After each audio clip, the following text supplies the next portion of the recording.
Kunako taarifa zaidi iliyotufikia siku ya leo tarehe 11 mwezi wa 12 mwaka 2025.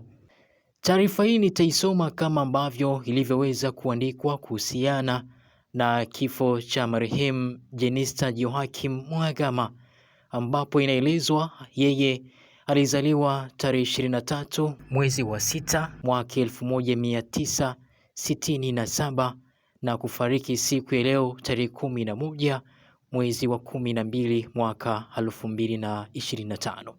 Spika wa Bunge la Jamhuri ya Muungano wa Tanzania Mheshimiwa Mussa Azzan Zungu anasikitika kutangaza kifo cha mbunge wa Peramiho Mheshimiwa Jenista Joakim Mhagama kilichotokea leo tarehe 11 Disemba mwaka 2025 jijini Dodoma. Nikimnukuu katika barua yake anasema, kwa masikitiko makubwa naomba kutangaza kifo cha mbunge wa Peramiho Mheshimiwa Jenista Joakim Mhagama kilichotokea leo tarehe 11 Disemba mwaka 2025 jijini Dodoma.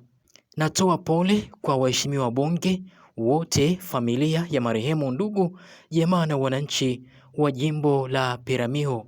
Mwenyezi Mungu awape moyo wa uvumilivu na subra katika kipindi hiki kigumu, amesema Mheshimiwa Spika. Ofisi ya Bunge kwa kushirikiana na familia ya marehemu inaratibu mipango ya mazishi na taarifa zaidi zitakazoendelea kutolewa. Mwenyezi Mungu ailaze roho ya marehemu mahala pema peponi. Amin. Taarifa hii imetolewa na kitengo cha mawasiliano na elimu kwa umma, ofisi ya Bunge jijini Dodoma. Mimi naitwa Nasir, endelea kubakia nasi. Mwenyezi Mungu amlaze mahala pema peponi. Amin.